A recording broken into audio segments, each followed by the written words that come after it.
Oh, hell yeah. In more ways than one. Press the right button, you're doing good. Hit the right fader, you're doing good. So occasionally, I'm doing good. I'll give myself batting 500, which if I keep that up for the rest of the season, I'm a first ballot Hall of Famer. I don't care who says what. Want to say greetings, good evening, good afternoon, all of the above. And for those all way past the West Coast, good morning. Welcome into Beyond Ringside Live on this beautiful Wednesday afternoon, 3rd day of June, calendar year 2026, from the undisclosed location, 30 minutes south of Parts Unmentionable. What's up to the Inhuman Fly? I am the Magic City Motor Mouth Fast Eddie Layne, welcoming in tag team partner on this segment, the voice himself. And speaking of the voice, let's go straight for the Jamestown Tarp Skunks. He is Ted Guinness. Yeah, man, for the first time in, God, I would say 12 years, I am joining Beyond Ringside on the road again, on my way to Batavia, New York, as the 2-1 Jamestown Tarp Skunks take on the defending PGCBO Western Division champion, 2-1 Batavia Muck Dogs, Yankees, Red Sox in effect. And yes, we are the Red Sox. Shane Knowles running a little bit behind. Will be joining us in just a few minutes. I'm going to jump it straight in on this one. This past weekend, of course, made a couple of slight references to it because I didn't go heavily into it. I'm referring to WWE's Clash in Italy. You put out the phrase a little bit earlier before we went live, what you'd been feeling about and this particular outing, even though it was pretty much championship matches all the way across the board. You still said it had a certain feel to it. Yeah, it felt like an over-glorified house show, really. They had titles on the line. Look, they've done that at house shows where they'll put all the titles on the line. The only real difference is we had one title change, and the whole storyline leading into Sol Ruca winning that Intercontinental Championship, it's like, something you would see in an event. You bring in a new roster member, they lose 3 matches, and then all of a sudden they're in a title match on a pay-per-view. It doesn't make any sense. It never does. Well, I mean, if you look back at the track record of WWE, it is not uncommon for someone to win a championship, their first major shot on the main roster. I always seem to bring up going back to Kevin Owens with John Cena and Carlito with John Cena. And are we going to call her Becky Cena since she lost it to Sol Ruca on the first? Okay, it was the second time out on this one. So she held on to it one more than John held on to 2 different titles. But logistically speaking, I'm going to go and throw this one out there. With all due respect, and there is a lot, I'm still not totally sold on Sol Ruca.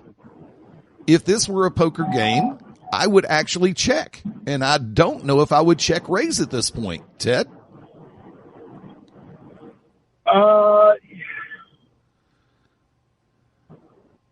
I don't know where the disconnect is between the NXT version of Sol Ruca and this current iteration.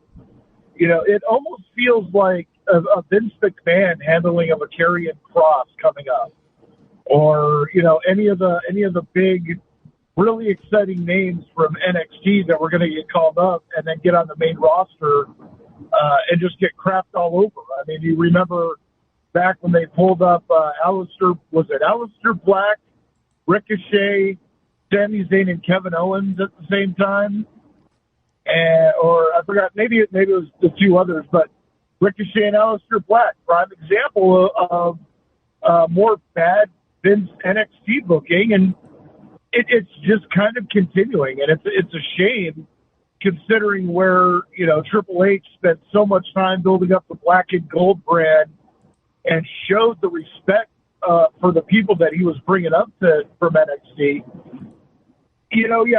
Put the strap on her, letting her get the big win over Becky. It's a nice touch, but you brought in someone, you almost buried her, so she went into this match cold. I don't think there was. I think the lack of real crowd response, other than the pop for the title change, just comes to the fact that they misbooked her and they had her coming in ice cold. And really, the reason for the pop was A, they're getting the belt off Becky, great, and B, there was the title change in Italy. Great. Was that pop for Sol? I don't see it as much as being for her as just for the excitement of seeing a title change live in person. Yeah, I mean, realistically, I mean, and this is a straight shoot. The matches were good. Lesnar, Oba, I can't complain about that if you paid me. I mean, 50-50 booking, that's the only hinge point for me. It's like you knew Brock was going to get the win back. So when we get the tiebreaker, best 2 out of 3 or whatever, possibly SummerSlam, maybe sooner, who the hell knows? You had the situation with Cody and Gunther, where Gunther had the foot under the bottom rope, and then Cody rolled back, foot comes up. And this is my problem with that. If the foot is that far under the rope, when you start to roll back, the foot is going to get caught on the rope. 9 times out of 10, the foot is going to get caught on the rope. But go from there, and then Cody turned around. Anytime, anywhere. It's like, look, Batman.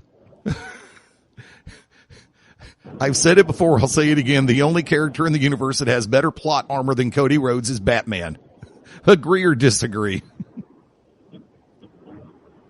No, you're onto something there. I mean, I didn't necessarily hate it because that's really what Clash was for, was kind of just to set the initial foundation for SummerSlam.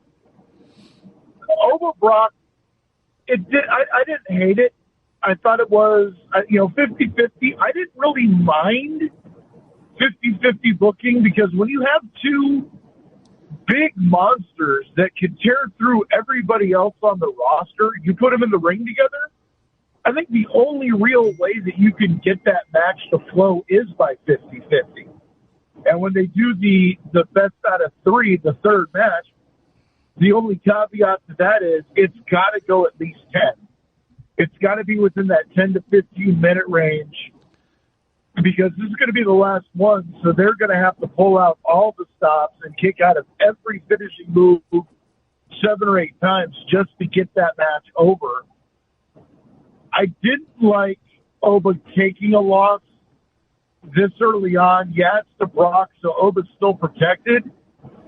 But with Oba, you had a unique opportunity to do something that, WCW forced Goldberg in his 197 win streak when he only won like 30 in a row. Yeah.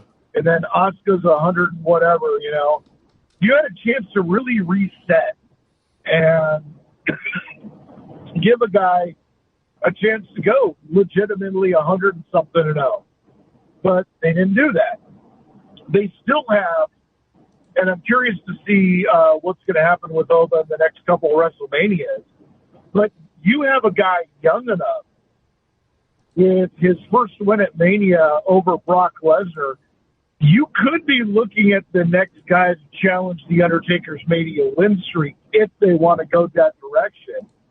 And it might, depending on how long his career is and how long he has interest in doing it, that might not be a bad long-term storyline. Just keep giving him win after win at WrestleMania and build up that mystique. Because look at, not just in WWE, but the entire landscape in Impact, in GCW, in AEW, in Ring of Honor, in NWA. Who else in the world of wrestling legitimately could match up with Oba Femi and put a loss on him that feels legitimate? And I would argue right now, none, except Brock Lesnar.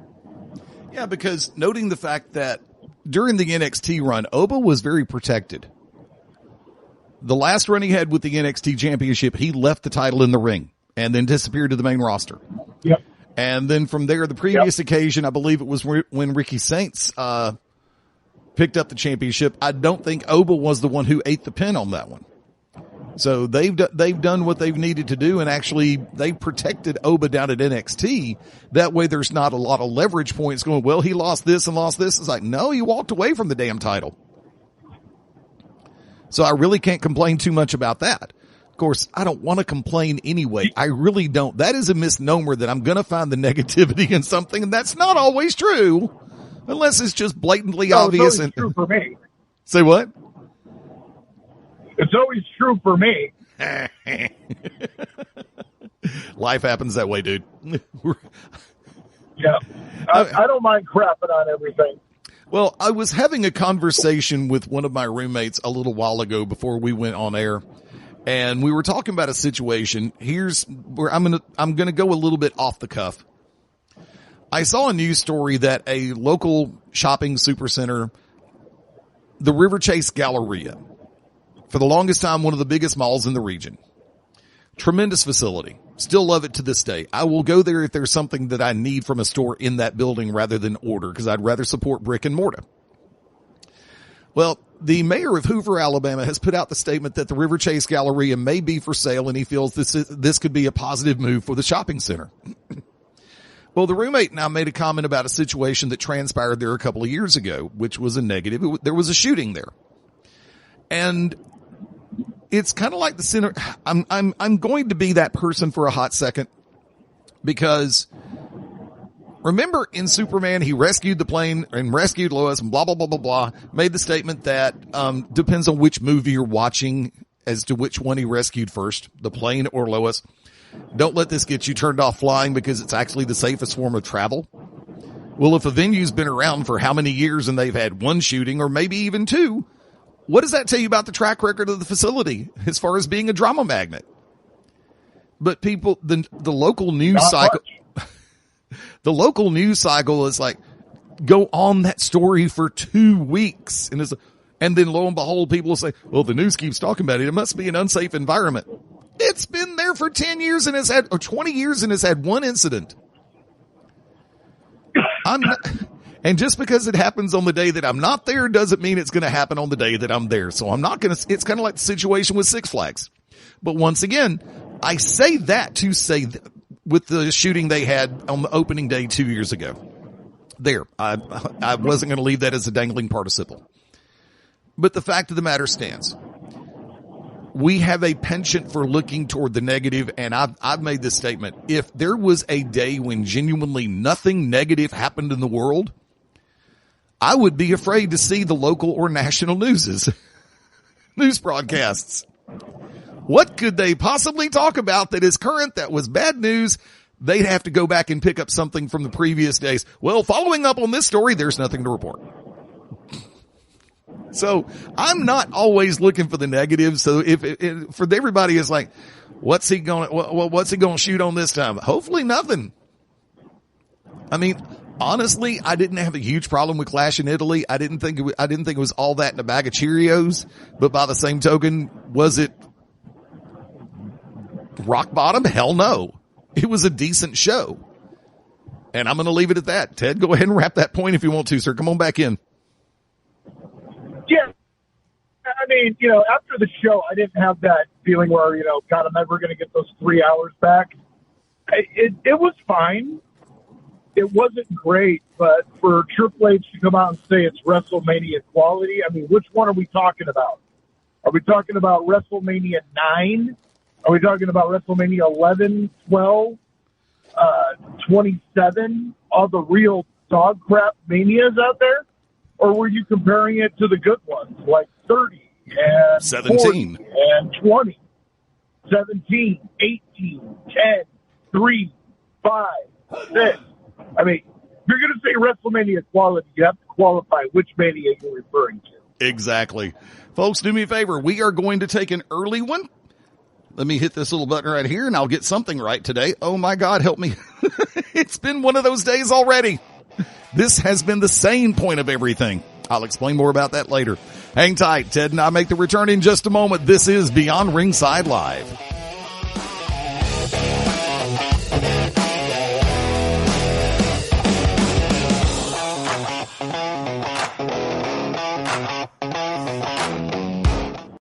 What's up, everybody? This is the Brute Mark James, the OG of all OGs, and you are locked in to Beyond Ringside.